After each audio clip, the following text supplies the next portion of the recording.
네, 오늘 첫 순서입니다. 미국 대선을 다각도로 당겨보려고 하는데요. 제 첫 손님은 프린스턴대의 유혜영 교수님입니다. 화상으로 만나뵐게요. 교수님 나와 계시죠? 안녕하세요. 반갑습니다. 네, 동부 시간이 자정도 넘은 것 같은데 이렇게 흔쾌히 나와주셔서 감사합니다. 네, 네. 네. 교수님 먼저 이 얘기부터 짚고 넘어가 볼게요. 공화당에 이어서 민주당까지 전당대회를 모두 마쳤습니다. 여론조사상 아직까지는 해리스가 트럼프보다 그래도 나아 보이긴 하는데 현재에서는 어떤가요? 교수님 보시기에 어떠세요? 네, 최근에 이제 여론조사들을 보면 해리스 후보가 트럼프 전 대통령보다 조금 앞서 있는 건 사실이긴 한데요. 음, 경합주에서 보면 오차범위 안에서의 선두라서 뭐 앞서 있다고 말하기는 조금 어렵고 제가 봤을 때는 정말 50대 50인 것 같아요. 이게 굉장히 중요한 게 2024년 시작할 때 바이든 대통령이 트럼프 대통령과 거의 뭐 동률이었다가 계속해서 2024년 내내 지지율이 하락하고 토론 이후에 급격하게 바이든 후보의 지지가 떨어져서 바이든 대통령이 사퇴하기 직전에는 바이든 42, 뭐 트럼프 48 이렇게 6% 정도 차이가 났었거든요.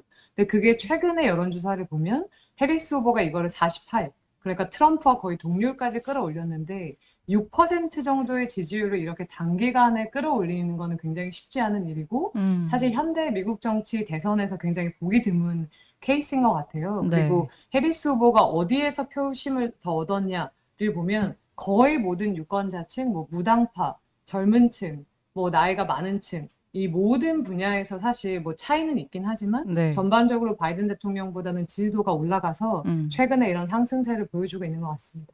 네. 50대 50이라고 하셨는데 최근 경합주에서 해리스의 상승세는 믿을만 할까요?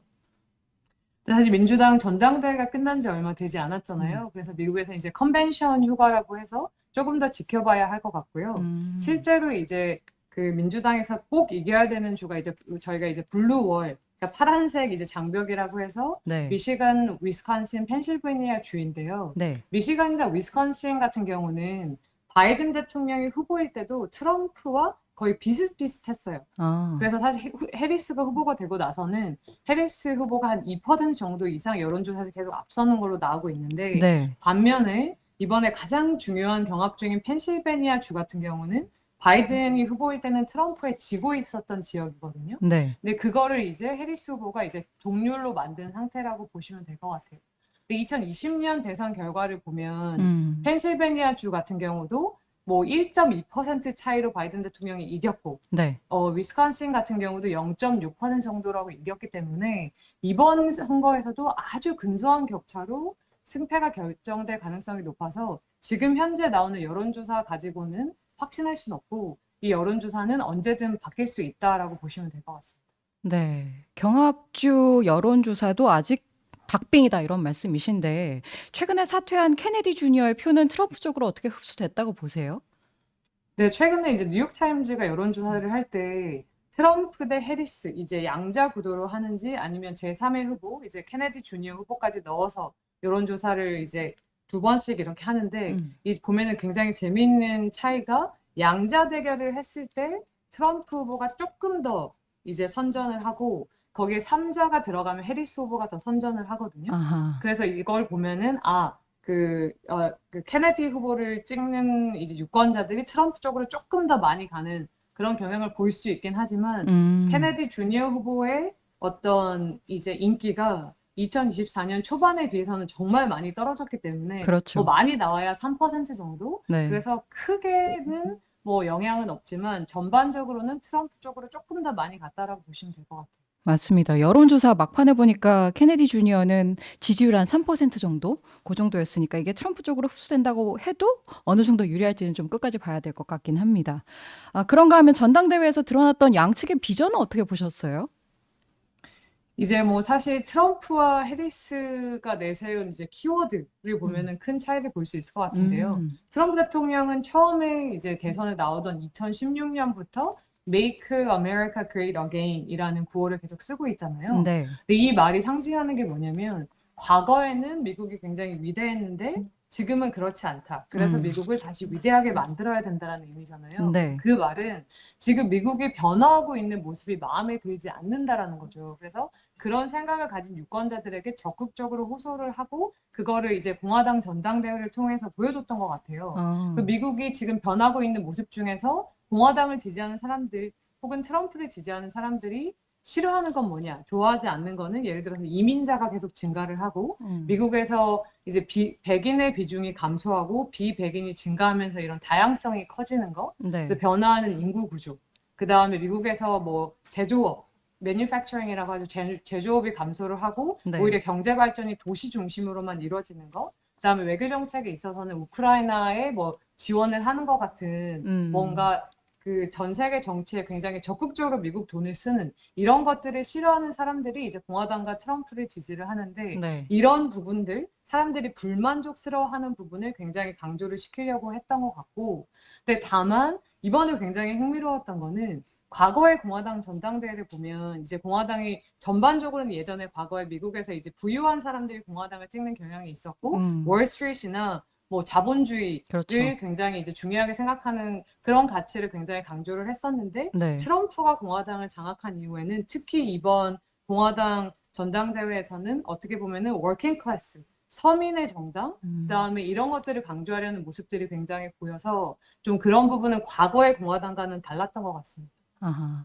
그 트럼프의 미국, 그러니까 Make America Great Again 여기에서 크게 벗어난 건 없다고 하셨는데 해리스의 미국은 어떻게 보셨어요? 네, 음, 해리스 이제 후보가 이제 연설을 하거나 이번에 민주당 전당대회에서 많은 이제 연사들이 쓴 표현 중에서 not going back 이라는 음, 표현이 있었어요. We are not going back. 네, 그래서 트럼프는 과거에 위대했던 미국으로 돌아가자는 입장이었고 해리스 같은 경우는 우리는 과거로 돌아가지 않는다. 이 음, 말은 미국이 현재 변화하고 있는 방향을 굉장히 긍정적으로 평가를 한다라는 거죠. 그래서 음, 사실 민주당 전당대회가 끝나고 나서 해리스 캠프에서 내놓은 새로운 슬로건이 New Way Forward. 그래서 앞으로 나가는 뭐 새로운 뭐 길 이런 슬로건을 제시를 했는데 네, 그래서 이런 건 뭐냐면은 사실 우리가 트럼프로 대변되는 과거 음, 그래서 트럼프가 대통령이 되면서 미국 정치에 등장을 하면서 굉장히 뭐 예를 들어서 인종차별이라든지 이민자에 대한 반감 뭐 중국이나 다른 나라에 대한 반감 이런 것들이 굉장히 증가를 했는데 네, 우리는 그런 미국으로 돌아가고 싶지 않다. 어허, 그러면서 이제 사실 트럼프가 지난 10년간 미국 정치를 완전히 그냥 어떻게 보면은 장악하고 마비시켰는데 거기를 넘어서자. 그러면서 계속해서 이제 테리스 캠페인에서 강조를 하는 게 joy라는 표현을 쓰거든요. 네, 즐거움, 뭔가 즐거움, 기쁨. 음, 그래서 사실 뭐 아메리칸 드림, 그다음에 미국 사회가 당면한 많은 문제들이 있지만 음, 이거를 뭐 정치적인 참여나 정치에 대한 관심을 우리가 같이 풀어나가는 거에 즐거움 이런 음, 것들을 강조를 하면서 음, 공화당 전당대회가 어떻게 보면 미국 사람들이 가지고 있는 두려움이나 어떤 그런 것들을 부각시킨 반면에 민주당은 오히려 좀 그런 것에서 벗어나서 훨씬 더 긍정적인 이미지를 주려고 이제 그 민주당 전당대회를 이제 구성을 한 것 같아요. 네. 그러니까 트럼프의 미국, 해리스의 미국. 두 번째 대선 토론 때도 이런 포인트들이 드러날지가 관심인데, 당장 ABC 방송 토론이 미국 시간으로 10일, 그쵸? 다음 주 일주일 뒤로 다가왔잖아요. 이번 토론에서 확실히 그 차이가 느껴질 것 같은데, 미리 본다면 어떻게 보셨어요, 교수님? 이제 전통적으로는 정치학 연구들에서는 사실 대선 토론이 그렇게 중요하지 않다. 음, 왜냐면 뭐 9월 정도 되면 보통 유권자들이 대체로 이제 누굴 찍을지 정한 상태이고 각 음, 후보에 대해서 굉장히 잘 알기 때문에 근데 이번에는 굉장히 다른 게 지금 현재 정말 50대 50으로 박빙인 상태이고 해리스가 이제 부통령 후보에서 대통령 후보로 바뀌는 정말 초유의 그 사건이 맞습니다. 일어났잖아요. 네. 그렇기 때문에 해리스에 대해서 아직 모르는 유권자들이 많기 때문에 어, 그리고 해리스랑 트럼프랑 한 번도 만난 적이 실제로 없다고 해요. 그래서 사실 두 사람이 함께 섰을 때 어떤 식으로 논쟁을 할지 그다음에 해리스가 미국 이제 유권자들에게 어떤 식으로 이제 다가갈지 이런 거에 대해서 아직 불확실성이 많기 때문에 이번 토론이 굉장히 중요할 것 같고 이제 네. 이번 토론에서도 이제 앞서 뭐 공화당 전당대회와 그 민주당 전당대회에서 네. 보여줬던 어떤 비전의 차이 이런 것들이 잘 드러나지 않을까라고 생각합니다. 네. 둘은 뭐가 가장 다를 걸로 보세요, 그럼? 그래서 우선은 사실 음, 뭐 많은 이슈가 있지만 제 네. 유권자들에게 물어보면 경제가 가장 중요하다고 생각하는 사람이 거의 90% 가까이 되거든요. 네. 그러니까 90% 정도의 유권자는 경제가 중요하다라고 답을 하는데 그래서 트럼프도 이 부분을 굉장히 공략을 할 것 같아요. 왜냐하면 유권자들에게 경제에 있어서는 트럼프와 해리스 중에서 누구를 더 뭐 신뢰하십니까? 라고 물으면 트럼프가 여전히 앞서 있거든요. 이제 바이든 대통령보다는 크게 앞서 있었는데 해리스가 그걸 따라잡았지만 여전히 트럼프가 우위를 보이고 있고 사실 이제 바이든 행정부의 부통령이었던 해리스가 지금 현재의 높은 물가, 비싼 집값, 여기에 책임이 있다고 트럼프가 적극적으로 공격을 할 거예요. 네. 그러면서 본인이 대통령을 할 때 2017년부터 2020년 코로나가 이제 발생하기 전까지 지표들을 적극적으로 언급을 할 거죠. 낮은 이자율이라든지 낮은 물가 상승률, 낮은 실업률, 이런 것들을 얘기를 할 거고, 그리고 주택 가격 사실 미국에서 그 아메리칸 드림의 핵심 중에 하나가 내 집을 갖는 건데, 맞습니다. 뭐 이거는 한국도 마찬가지긴 네, 하지만 네. 미국에서 집값이 너무 많이 올랐거든요. 네. 그래서 이런 주택 가격 상승과 관련해서는 특히 불법 이민자, 바이든 행정부가 불법 이민자들을 너무 많이 받아들여서 이 집값이 훨씬 더 높아졌다. 이런 얘기들을 하면서 이제 경제와 이민 문제를 같이 공략을 하려고 할 거고요. 이제 해리스 같은 경우는 경제 문제와 관련해서는 트럼프보다 약세를 보이기 때문에 제가 봤을 때는 이제 뭐 바이든 행정부의 적극적인 정책을 이제 옹호하기보다는 자기의 비전, 이제 바이든의 어떤 뭐 정책과는 조금 더 차이가 있는, 예를 들어서 최근에 이제 해리스 캠프에서 우리가 미국의 집을 뭐 300만 호를 더 짓겠다라는 그런 구체적인 공약을 냈어요. 그래서 이제 집값 문제 혹은 이제 미국 사람들이 집을 사려고 하는데 많은 문제가 있으니까 이걸 해결하기 위해서 이제 집을 훨씬 더 많이 짓고 그 다음에 뭐 아이가 태어났을 때 이러한 뭐 보조금 같은 걸 주겠다라는 굉장히 구체적인 정책. 네. 바이든 대통령이 아주 구체적으로는 언급하지 않았던 그런 정책들을 언급을 하면서 이제 바이든 행정부와는 이제 그 기존을 유지를 하되 훨씬 더 유권자들이 좀, 이거는 나에게 바로 도움이 되겠다라고 생각할 수 있는 그런 정책들을 얘기를 할 것 같아요. 말씀은 이번 토론에도 핵심은 경제. 근데 해리스 입장에선 사실 바이든의 답보가 아닌 걸 좀 보여줘야 되는 게 관건일 것 같고요. 트럼프가 사실 토론 전부터 굉장히 말이 많았거든요. 한 해 만에 말도 많았지만 이게 사실 바이든보다는 해리스를 좀 위협적으로 느껴서 그런 건지 젊어서 그래요? 아니면 뭐 검사 출신이라서 그래요? 교수님 보시기엔 어떠세요? 근데 트럼프 캠페인이 사실 처음부터 민주당 경쟁자가 아니라 바이든이라는 민주당 후보를 염두에 두고 모든 전략을 짜놓은 상태거든요. 그렇기 때문에 상대가 해리스로 바뀌면서 사실 전략을 처음부터 짜야 하는 상황이어서 그런 부분이 조금 더 부담스러운 게 있고, 이제 해리스가 현재 모든 여론조사에서 상승세라는 건 굉장히 분명하고, 이 토론이 중요한 변곡점이 되리라는 거를 이제 트럼프 측에서도 알고 있기 때문에 네. 조금 더 민감하게 보이는 것도 있는 것 같아요. 그리고 바이든이 이제 상대였을 때는 바이든에 비해서 트럼프가 뭐 4살 차이밖에 안 나지만 훨씬 더 이제 젊어 보이고 이런 것들이 있었는데, 이제 네. 해리스와 트럼프가 같이 서게 되면 해리스 후보가 20살 가까이 어리잖아요. 그렇죠. 그래서 트럼프가 가장 나이가 많은 후보가 된다라는 것도 이제 본인 입장에서는 부담스러울 수 있을 것 같은데, 근데 최근에 이제 9월 10일 토론회 룰을 정하면서 규칙을 정하면서 마이크를 뭐 중간에 말을 안 할 때는 끄내 만에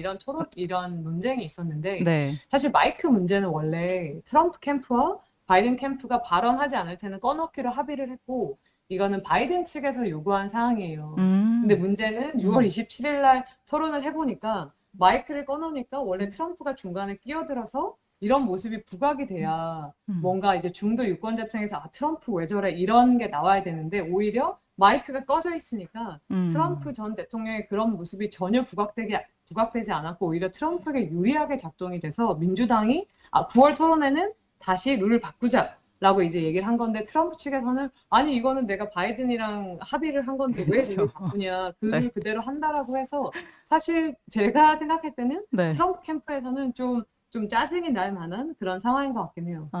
그럼 해리스 입장에서는 먼저 미천이 드러나게 하려면 마이크를 켜놔야 된다. 네, 이제 원래는 민주당에서 트럼프가 너무 끼어들어서 오히려 우리한테 방해가 된다라고 생각했는데, 그 모습이 오히려 유권자들에게는 굉장히 부정적으로 보였던 거죠. 근데 그런 게 없으니까 오히려 트럼프가 굉장히 좀 차분하고 그런 후보로 보이니까 이번에 다시 룰을 바꾸려고 했던 건데, 이제 트럼프 측에서 당연히 이제 동의를 하지 않는 거죠. 트럼프 입장에서는 그럼 해리스가 먼저 미천이 드러나게끔 하려고 하는 전략이 따로 있을까요? 네, 해리스 후보 같은 경우는 2020년에도 대선에 나갔었잖아요. 민주당 경선에서 이제 여러 가지 이제 발언을 했는데 네. 그 당시 민주당 당내 경선에 참여하는 진보적인 유권자들에게 어필하기 위해서 아주 진보적인 정책들을 지지한다라고 얘기를 했어요. 네. 대표적인 게 이제 프래킹이라고 하죠. 셰일 가스를 추출하는 그 프래킹을 이제 뭐 금지해야 된다라고 말을 했는데 이게 네. 사실 중도 유권자들이 볼 때는 너무 급진적인 정책인 거죠. 특히 음. 최대 경합주인 펜실베니아가 이젠 셰일 가스 주요 생산지거든요. 네. 그래서 본인이 과거에 했던 발언들에서 이제 입장이 바뀐 정책들이 있는데 그거를 이제 어떻게 방어를 할지가 제가 봤을 때는 최대 이제 중요한 이제 포인트고 트럼프도 이 부분을 계속해서 공략을 할 것 같아요. 경합주 얘기 말씀 주셨는데 좀 더 얘기를 해봐야 될 것 같은데 여기 지금 표심이 4년마다 지금 왔다 갔다 하잖아요. 앞서도 네. 말씀하셨지만 펜실베이니아, 위스콘신, 미시간. 올해도 막판까지 역시 여기를 눈여겨봐야 될까요? 네, 제가 봤을 때 가장 중요한 주는 펜실베니아와 사실 조지아 주인데요. 음. 예를 들어서 해리스 이제 민주당 같은 경우는 펜실베니아가 이제 경합주 중에서는 가장 선거인단이 많거든요. 19명인데 네. 여기를 이기지 않고는 선거를 이기기 어렵고 트럼프 전 대통령 측에서는 조지아도 선거인단이 두 번째로 많거든요. 네. 16명인데 네. 여기를 이기지 않고는 선거를 이기기 어려워요. 그래서 제가 봤을 때는 끝까지 양쪽에서 이 두 주를 이기려고 굉장히 경쟁을 할 것 같고 실제로 그 바이든이 사퇴한 이후에 트럼프와 해리스가 펜실베니아 주에 광고, TV 광고나 이런 걸 위해서 쓴 돈이 85 이제 100 그러니까 밀리언 그러니까 우리나라 돈으로 하면은 1,000억 원이라고 그렇죠. 해요. 네, 그리고 조지아에서도 600억 원 가까이 광고에 썼기 때문에 네. 제가 봤을 때는 펜실베니아와 조지아의 표심이 어떻게 가는지에 따라서 굉장히 이번 선거의 승패가 갈릴 것 같습니다. 펜실베이니아랑 조지아 말씀하셨는데 이 두 개 주에서 지금 양쪽 다 가장 보통의 서민층이라고 하는 보통의 미국인 부통령 후보를 내세운 상황인데 어느 쪽이 더 주요할 거라고 보세요?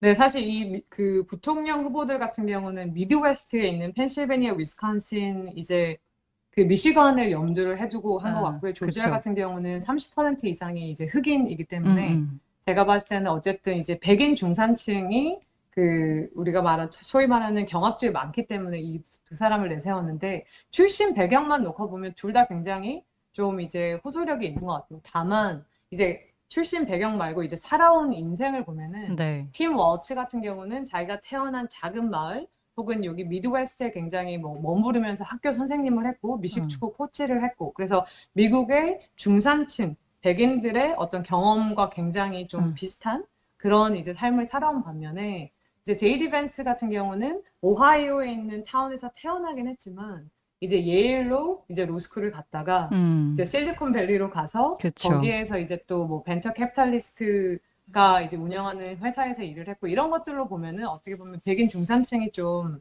우리가 relatable 이라는 표현을 쓰는데 나랑 비슷한 사람, 나랑 가치를 공유하는 사람이라는 그런 생각을 하기는 조금 더 어려울 것 같아요. 그리고 최근에 ABC 방송사와 이제 워싱턴 포스트 여론조사를 보면은 월츠에 대한 선호도, 호감도가 제이디 벤스보다는 조금 더 높고 이 네. 차이가 네. 그 격전지, 그러니까 스윙 스테이트가 많은 미드웨스트에서 이 차이가 훨씬 더 크더라고요. 그래서 그런 면에서 보면 월츠가 조금 더 소구력이 있을 것 같습니다. 아하, 알겠습니다. 끝까지 지켜보기로 하고요. 이건 교수님 전공이라서 좀 꼭 물어보고 싶었는데요. 대선을 사실 뭐 쩐의 전쟁이라고 표현을 하는데 최근 선거 자금 추이로 볼 때 판세를 좀 가려볼 수 있어요? 네, 사실 뭐 2023년 말까지 바이든 대통령이 트럼프 전 대통령의 선거 자금에서 압도적으로 앞서 있었는데 네. 올해 트럼프 전 대통령에 대한 재판이 뉴욕에서 시작이 되고 트럼프 대통령이 유죄 판결을 받으면서 트럼프 지지자들이 엄청나게 많은 선거 자금을 보냈거든요. 그래서 바이든 대통령을 거의 따라잡았어요. 그러다가 바이든이 사퇴를 하고 해리스가 후보가 되면서 해리스 캠페인에서 다시 엄청나게 선거 자금을 모았죠. 그래서 이 수치가 정말 놀라운데요. 네. 바이든이 사퇴한 직후에 해리스 캠페인이 24시간, 그러니까 하루 만에 1,000억 원을 모았거든요. 네. 네, 그리고 바이든이 사퇴한 이후 지금까지 7,200억 원을 모았다고 해요. 7,200. 예. 네. 그래서 이것만 보면은 그리고 또 굉장히 놀라운 게 바이든 캠프에는 전혀 돈을 내지 않았다가 네. 해리스 캠프에 처음 돈을 낸 이제 그 기부자들이 굉장히 많다라는 거죠. 그래서 이런 면에서만 보면은 해리스 캠페인이 사실 바이든에게는 표를 주고 싶지 않았지만 음. 그래도 트럼프를 찍을 수 없는 그런 많은 유권자들을 다시 이제 민주당 캠프로 이제 불러들여 왔고 이제 선거에 굉장히 좀 어떤 즐거움이라든지 네. 어떤 이런 다이내믹한 것들을 가져온 것 같아요. 어.